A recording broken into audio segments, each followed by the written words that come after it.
तो हेलो बच्चों, मेरे फ्री फायर लवर्स, यहाँ पर मैं लेकर आ चुका हूँ आपका प्रतिभा पर्व। जी हाँ बच्चों, आपका प्रतिभा पर्व 21-22 का आपका यहाँ पे लर्निंग आउटकम्स पर आधारित कक्षा 7वीं का आपका प्रतिभा पर्व का आपका पेपर है। गणित का पेपर है आपका 18 जनवरी का पेपर आएगा। ठीक है, हिंदी का पेपर मैंने क्लास 7 का ऑलरेडी अपलोड कर दिया है। ये आपका विषय गणित का पेपर है, तो पूरे पेपर आपको रट लेना है। यही पेपर आपके यहाँ पे आपके 50 नंबर का पूर्णांक है। ये क्वेश्चन आपके पेपर में आने वाले हैं, तो सारे क्वेश्चन आपको पढ़ना है। हर एक क्वेश्चन का आंसर मैं आपको इसी वीडियो में देने वाला हूं। ठीक है, तो चलिए इस वीडियो को स्टार्ट करते हैं। यदि चैनल पर पहली बार विजिट कर रहे हैं तो वीडियो को लाइक करना है, साथ में आपको चैनल को सब्सक्राइब कर लेना है। ठीक है, तो आपका यहाँ पे देखिए पहला क्वेश्चन आपका क्या लिखा है। बहुत अच्छे से मैं हर एक क्वेश्चन आपको यहाँ पे क्लियर एंड क्लीन तरीके से आपको समझा रहा हूँ। क्या क्वेश्चन दिया गया है, इसमें लिखा है 419.65 में शतांश का स्थान कौन सा है। शतांश देखिए, आपका जो पहला वाला स्थान होता है उसे कहते हैं दशांश। क्या कहते हैं? दशांश कहते हैं, और दूसरा वाला आपका शतांश कहते हैं। ठीक है, आपको ये समझ के रखना है। तो देखो आपका यहाँ पे क्या लिखा है, ये जो आपका 6 नंबर लिखा है ना, तो आपका ये हो जाएगा, क्या हो जाएगा, दशांश हो जाएगा। ठीक है, तो आपको ये दशांश होगा, और आपका ये सेकेंड वाला 5 जो है आपका शतांश हो जाएगा। क्या हो जाएगा? शतांश। तो आपको इस प्रकार से समझ लेना है कि आपका आंसर यहाँ पे 5 क्या होगा, आपका यहाँ पे शतांश होगा, क्योंकि यही तो पूछा गया है ना, पूछा गया है ना, बिल्कुल आपका यही आपका सही आंसर होगा। इसके बाद सेकेंड क्वेश्चन देखिए, 2000 का पूर्ववर्ती आपका संख्या पूछा गया है। तो देखिए कोई आप संख्या ले लीजिए, एक ले लीजिए। तो अगर इसकी बात करें पूर्ववर्ती का, तो इसके पूर्व मतलब एक से पहले क्या आएगा, तो 0 आएगा, तो ये आपका पूर्ववर्ती हो जाएगा। और बात करें परवर्ती का, तो परवर्ती मतलब एक के बाद का, यानी कि 2 आपका यहाँ पे परवर्ती हो जाएगा। इस प्रकार से आप समझ सकते हैं कि 2000 से जो अगर -1 कर दूं मैं, तो यहाँ पे क्या हो जाएगा, आपका यहाँ पे हो जाएगा पूर्ववर्ती हो जाएगा। तो 1999 आपका यहाँ पे क्या हो जाएगा, आपका यहाँ पे पूर्ववर्ती, और 2001 आपका यहाँ पे परवर्ती हो जाएगा, और ये आपका 2000 तो बीच में रहेगा। तो इस प्रकार से आप समझेंगे तो आपका पूर्ववर्ती क्या होगा, 1999। तो बिल्कुल करेक्ट आपका यहाँ पे आंसर आपको 1999 यहाँ पे कर देना है। इसमें आपको ऑप्शन नहीं दिखाए गए, कोई दिक्कत नहीं, आप इसका 1999 यहाँ पे कर दीजिएगा। ठीक है, छूट गया है आपका यहाँ पे ऑप्शन। इसके बाद क्वेश्चन नंबर 3 में देखिए क्या लिखा है, घन में फलकों की संख्या पूछा गया है। तो घन के आपके कितने फलक होते हैं, तो आपको याद करके रखना है कि आपके घन के 6 फलक होते हैं। कैसे घन होता है आपको मैं समझा दे रहा हूँ। ये आपका घन ऐसे आपका होता है, आपने देखा होगा। ठीक है, और यहाँ पे ऐसे आपको इसको जोड़ दिया जाता है, तो आपका ये घन एक आपका तैयार हो जाता है। ये देखिए, तो इसमें आपके 6 फलक होते हैं। आपका यही बताना है कि फलक कितने होते हैं, यानी आपका यहाँ पे ये वाले 1 2 3 4, और एक ये सामने वाला, और एक इसके पीछे वाला, 6 हो गए। अब देखो यहाँ पे चौथा क्वेश्चन क्या दिया है, दी गई आकृति में आपके कोण कौन सा है। तो कोण पूछा गया है, तो देखो 42 डिग्री आपने पढ़ा होगा, एक पढ़ा होगा अधिक कोण, एक न्यून कोण, और एक समकोण। तो समकोण आपका किसमें क्या होता है, आपका यदि 90 डिग्री हो तो यहाँ पे आपका समकोण होता है। और बच्चों यदि आपका 90 से कम हो तो उसे न्यून कोण कहते हैं। तो आप देख सकते हैं 42 डिग्री, तो 42 डिग्री आपका 0 और 90 के बीच में है, तो आपका क्या होगा, ये आपका यहाँ से यहाँ तक का आपका न्यून कोण होगा। और 90 से अधिक होता आपका, मान लीजिए 120 होता तो आपका अधिक कोण होता। तो सिंपल सा आपका यहाँ पे आंसर क्या होगा, आपका यहाँ पे न्यून कोण हो जाएगा। इसके बाद देखो आपका नेक्स्ट क्वेश्चन क्या दिया है, 5वां क्वेश्चन यहाँ पे पूछा गया है, 2 रुपये 5 पैसे को दशमलव में आपको व्यक्त करना है। तो 2 रुपये देखिए, 2 आपका रुपये हो गया है। और बात करें पैसे की, बात करेंगे तो पैसे मतलब देखिए, अगर मैं इसको लेता हूँ तो 2 रुपये 50 पैसे यानी 2.5 रुपये कहला जाएगा। ठीक है, और ये भी आपका 2.5 रुपये कहलाएगा, लेकिन यहाँ पे 5 पैसे की बात कर रहा है, तो ये 2.05 आपका यही आंसर होगा।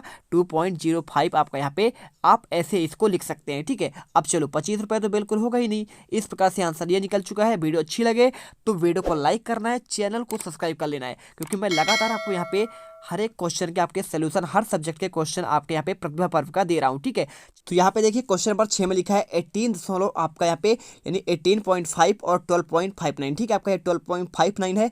आपको इसको सिंपल समझना है कि 12.59 क्या करेंगे आप, सिंपल से इसे घटाएंगे, तो यहाँ पे आपको लिख देना है 18 पॉइंट आपका 5 हो जाएगा, और आपका यहाँ पे लिखना है 12.59। ठीक है, आपको इस प्रकार से आपको लिख लेना है। अब समझिए आपको करना माइनस है, तो सिंपल सा देखिए यहाँ पे आपको कुछ नहीं है ना, तो आप जहाँ पे आपका कुछ नहीं दिया गया है तो आप यहाँ पे 0 मान लीजिए। अब देखिए 0 रखेंगे तो 10 में से 9 गया, आपका 1 आ जाएगा। और यहाँ पे देखिए आपका ये 5 है, तो 5 में से क्या करेंगे आप, एक उसको दे दिया है तो 4 हो जाएगा। तो 4 में से 5 तो घटेगा नहीं, तो आप क्या करेंगे, इससे एक हाथ से लेंगे, तो आपका ये 14 हो जाएगा। 14 में 5 जाएगा, आपका यहाँ पे क्या हो जाएगा, 9 हो जाएगा। आप यहाँ पे पॉइंट लगाएंगे, पॉइंट के पॉइंट सामने हो जाएगा। और 17 में से आपका ये 18 में एक उसको दे दिया था, तो 17 हो जाएगा। 17 में से 12 गया, आपका 5 हो जाएगा, यानी कि आपका 5.91। कौन सा वाला ऑप्शन आपका सी नंबर आपका यहाँ पे करेक्ट आंसर होगा। अब इसके बाद आपका क्वेश्चन नंबर 7 आता है। इसको भी बहुत सिंपल तरीके से करने का प्रयास करेंगे। देखिए आपका यहाँ पे 2/5 लिखा है और 1/3, तो इसे आपको सिंपल सा जोड़ना है। जोड़ेंगे कैसे? आपको यहाँ पे 2/5 लिखना है और प्लस में आपको 1 आपका यहाँ पे 3। आप क्या करेंगे? इसको करने के लिए आपको यहाँ पे तिर्यक गुणा करना पड़ेगा, 3 का 2 से और 5 का आपका 1 से। ठीक है, तो देखिए 2 3 आपका 6 हो जाएगा और यहाँ पे 5 का 1 से जाएगा, 5 एकम 5 बटे आपका यहाँ पे सामने सामने मल्टीप्लाई करेंगे तो 5 × 3 आपका यहाँ पे 15 हो जाएगा। यानी कि आपका 6 5 जोड़ेंगे तो आपका 11 और बटे में आपका 15, 11/15 कौन से ऑप्शन में है? आपका यहाँ पे पहला वाला ऑप्शन इसका करेक्ट आंसर हो जाएगा। इसके बाद क्वेश्चन नंबर 8वां देखिए, यहाँ पे 1580 का आपका परवर्ती। मैंने आपको बताया था जैसे एक का पूर्ववर्ती आपका क्या कहलाएगा? 0 कहलाएगा और 1 का परवर्ती यानी कि +1 करना पड़ेगा। तो आपको मतलब परवर्ती मतलब बाद की संख्या, तो बाद मतलब 1580 के बाद क्या आएगा? 1500 आपका 81, यहाँ पे आपका करेक्ट आंसर हो जाएगा। ठीक है, मैंने बताया ना। और इससे अगर एक माइनस कर देंगे तो यहाँ पे आपका पूर्ववर्ती हो जाएगा।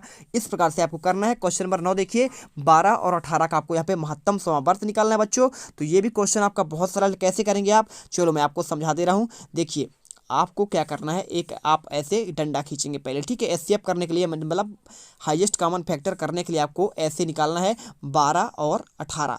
अब महत्तम का मतलब क्या होता है? एक ऐसी संख्या लीजिए जो दोनों अंकों कट जाए, 12 भी कट जाए 18 भी कट जाए। तो आप क्या करेंगे? इसमें 2 ले लीजिए, 2 छक्का 12 और 2 नाम 18। ठीक है, अब यहाँ पे अगर मैं 2 से काटता हूँ तो 9 नहीं कटेगा, तो इसलिए एक कॉमन नंबर लेना है जो दोनों से कट जाए। तो 3 लेंगे, यहाँ पे क्या लेंगे? 3, 3 दूनी 6 और 3 त्रिकाई 9। देखिए कट गया ना। अब तो कोई कॉमन नंबर आएगा ही नहीं, ये 2 से कट जाएगा, फिर इसके बाद 3 नहीं कटेगा। मतलब कि आपका यहाँ पे 2 × 3 यानी कि आपका यहाँ पे 2 × 3 6 आपका इसमें आपका क्या होगा? यहाँ पे आपका ये महत्तम समवर्त होगा यानी एचसीएफ हो जाएगा। ठीक है, आपको आंसर यहाँ पे लगा देना है। एलसीएम आपका अलग होता है। ठीक है, एलसीएम कैसे होता है? इसी को अगर मैं एलसीएम निकालूं तो 12 और 18, तो 2 से काटेंगे पहले, 2 छक्का 12 2 नाम 18। इसके बाद फिर 2 से काटेंगे, 2 3 6 और 9 तो कटेगा नहीं। अब 3 से काट देंगे, 3 एकम 3 3 का 9। इसके बाद आपका यहाँ पे 3 से ये कट जाएगा। ठीक है, इस प्रकार से ये आपका एलसीएम अलग होता है, आपको उसका करने का तरीका ये होता है, और एचसीएफ मैंने अभी जो आपको करके बताया। ठीक है, तो यहाँ पे आपका आंसर क्या हो जाएगा? आपका यहाँ पे 6 आंसर आपका निकल के आ रहा था। इसके बाद देखिए क्वेश्चन नंबर 10वां, वृत्त की सबसे बड़ी जीवा क्या कहलाती है? तो वृत्त आपका कैसे होता है? ऐसे होता है। और इसकी सबसे बड़ी जीवा की बात की जाए तो जीवा आपका देखिए यहाँ से यहाँ तक अब क्या होता है? यहाँ पे आपका ये कहलाता है त्रिज्या। ठीक है, यहाँ से आपका केंद्र बिंदु से लेकर यहाँ तक का। अब देखिए मैं आपको समझा दे रहा हूँ, ये हो गया। ठीक है, आपका यहाँ पे केंद्र बिंदु तक का आपका यहाँ पे ये आपका त्रिज्या कहलाएगा, आर कहलाएगा। और यदि मैं यहाँ से पूरा का पूरा ले लूँ, क्या ले लूँ? आपका अगर मैं यहाँ से आपका केंद्र से ये पूरा ले लूँ तो आपका ये कहला जाएगा आपका डायमीटर यानी आपका व्यास कहला जाएगा। तो यही आपका सबसे बड़ा होता है, सबसे बड़ी जीव आपका व्यास कहलाता है। आंसर आपको यहाँ पे व्यास लगाना है। इसके बाद देखिए आपका नेक्स्ट क्वेश्चन क्या लिखा 11वां, यहाँ पे दिया गया है जेड के आपके 5 गुना में 4 घटाना है। तो जेड का 5 गुना मतलब 5z हो जाएगा, है ना। जेड का 5 गुना 5z और माइनस आपको 4 कर देना है, यही आपका आंसर होगा। 5z - 4 किसमें दिया है? आपका सी नंबर। यहाँ पे ये आंसर आपका हो जाएगा। वीडियो अच्छी लगे तो वीडियो को लाइक जरूर कर दीजिएगा। इसके बाद देखिए आपका नेक्स्ट क्वेश्चन क्या दिया है, यहाँ पे आपको -15 माइनस आपका यहाँ पे कोष्टक में -13 किया है। तो देखिए जब क्या होता है आपका -15 में यहाँ पे डबल माइनस है ना, तो माइनस माइनस आपका यहाँ पे प्लस हो जाते हैं। तो आपको ये प्लस कर देना है। और 15 में से 13 घटाएंगे तो यहाँ पे माइनस आपका बड़ा है, तो माइनस जब बड़ा होता है बच्चों तो माइनस आपका जो आपका बड़ा होता है उसी में आंसर आएगा। तो 15 में से 13 घटाएंगे 2 आएगा, तो आपका यहाँ पे माइनस में आंसर हो जाएगा। यानी आपका यहाँ पे सी आपका करेक्ट आंसर होगा। इसके बाद चलिए यहाँ पे आपका 13 क्वेश्चन आता है। क्या क्वेश्चन दिया है आपको? 0.05 का आपको भिन्न में बदलना है। तो देखिए यहाँ पे कितने अंकों बाद दशमलव लगा है? 2 अंकों बाद आपका यहाँ पे लिखा गया है। तो 2 अंकों बाद मतलब यहाँ पे 2 0 नीचे कर दीजिए, मतलब 100 हो जाएगा और 5 बटे। ठीक है, तो 5 आपका जो अंक है और जितने दशमलव आपका यहाँ पे क्या है 2 अंकों में लगा है, तो यहाँ पे आप 2 0 बढ़ाएंगे और 1 लगा देंगे, यानी कि आपका 5/100 इसका करेक्ट आंसर होगा। यानी कौन सा? आपका ए ऑप्शन सही हो जाएगा। इसके बाद देखिए आपका 14वां क्वेश्चन, निम्न में से किसका मान अचर है? तो अचर मान मतलब जिसका मान कभी बदलता नहीं है। तो देखिए एक्स का मान यहाँ पे ये आपका क्या हो जाएगा? यहाँ पे चर राशि हो जाएगी, ये बदल जाएगा इसका मान 5n, जिसमें x y z कुछ भी आपका लिखा रहता है वो आपका क्या हो जाए? अचर नहीं कहलाता है, आपका चर मान कहलाता है। और यहाँ पे देखिए आपका ये वाला 2 + x दिया है, तो ये भी आपका क्या होगा? इसका मान चेंज हो जाएगा। कुछ भी x बराबर 1 2 3 4 रख सकते हैं, लेकिन यहाँ पे देखो आपका ये जो मान रखा है 5 + 2। ठीक है, यानी आपका क्या होगा? ये 5 + 2 संख्या है, तो 7 के अलावा कुछ भी नहीं होगा, चाहे आप किसी भी तरीके से इसको कर लेंगे, यानी कि यही आपका अचर मान हो जाएगा। इसके बाद देखिए आपका नेक्स्ट क्वेश्चन क्या दिया है, इसमें पूछा गया है 250 ग्राम को किलोग्राम में कैसे लिखेंगे। तो देखिए 250 ग्राम आपको जानते हैं 1 किलोग्राम में आपका 1000 ग्राम होता है। तो 1000 ग्राम का क्या करेंगे, आपको यहाँ पे भाग देना है। तो भाग सिंपल सा देंगे, तो देखिए 3 जीरो है ना, तो आप क्या करेंगे 250 में आपको 3, आपको 1 स्थान ये हो गया, सेकंड स्थान ये, थर्ड स्थान ये, यानी कि आपको पॉइंट यहाँ पे लगाना पड़ेगा, यानी आपको क्या हो जाएगा 0.250, आपका 250, यही आपका आंसर हो जाएगा। आपको किस में ऑप्शन दिख रहा है, आपको दिख रहा है 0.250, यानी कि आपका ये बी नंबर इसका करेक्ट आंसर होगा। अब चलिए चलते हैं आपका यहाँ पे 16वां क्वेश्चन। क्या पूछा गया क्वेश्चन में, त्रिभुज के आपके तीनों अंतःकोणों का योग पूछा गया है। तो भाई आपका त्रिभुज जो होता है ना, त्रिभुज आपने देखा होगा, त्रिभुज कैसा होता है आपका, यहाँ पे त्रिभुज आपका इस प्रकार से होता है, मैं आपको समझा दे रहा हूँ।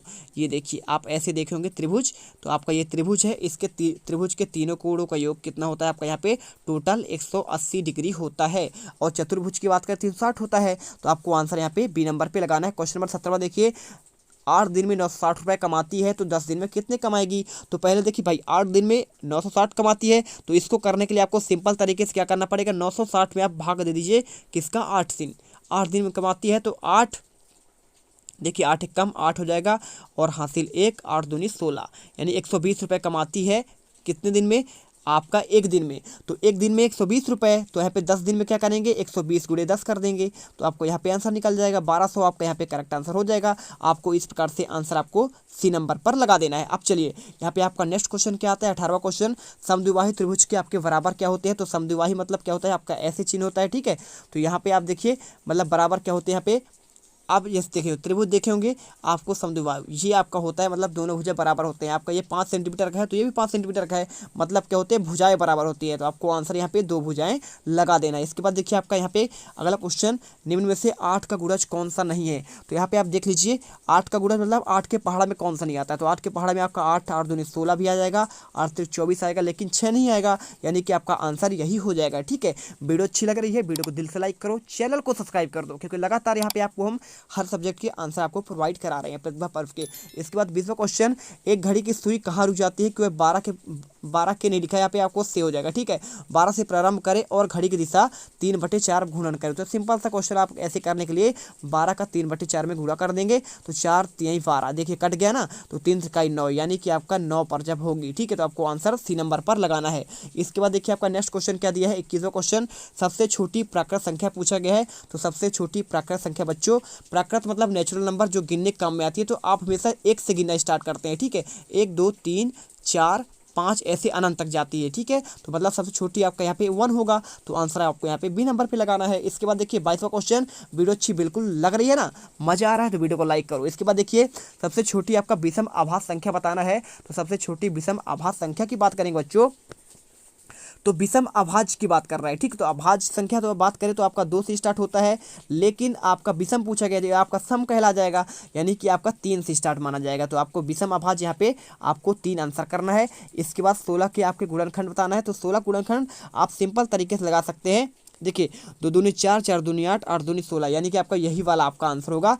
4 से को 16 ये वाला नहीं होगा। आप ऐसे भी कर सकते हैं, 16 को आप ऐसे करके देख लीजिए, 16 पहले 2 से कटेगा, 2 अट्ठे 16, 2 चौको 8, फिर 2 दूनी 4 और 2 एकम 2, देखो 4 बार है ना, ये 2 को गुणा कितने बार है, 4 बार है, मतलब आपका डी नंबर आंसर हो गया। इसके बाद देखिए आपका नेक्स्ट क्वेश्चन यहाँ पे दिया है 24, दिए गए कोणों में कौन सा समकोण है। समकोण मतलब होता है आपका 90 डिग्री। मैंने अभी बताया था कि आपका समकोण कैसे बनता है, आपका इस प्रकार से बनता है। देखो ये आपका समकोण होता है ये, और इसके बाद आपका यहाँ पे एक कोण आपको बना देना है। ठीक है, ये आपका कोण हो जाएगा इस प्रकार से, आपका यहाँ पे 90 डिग्री ये हो जाएगा, यही आपका समकोण होता है।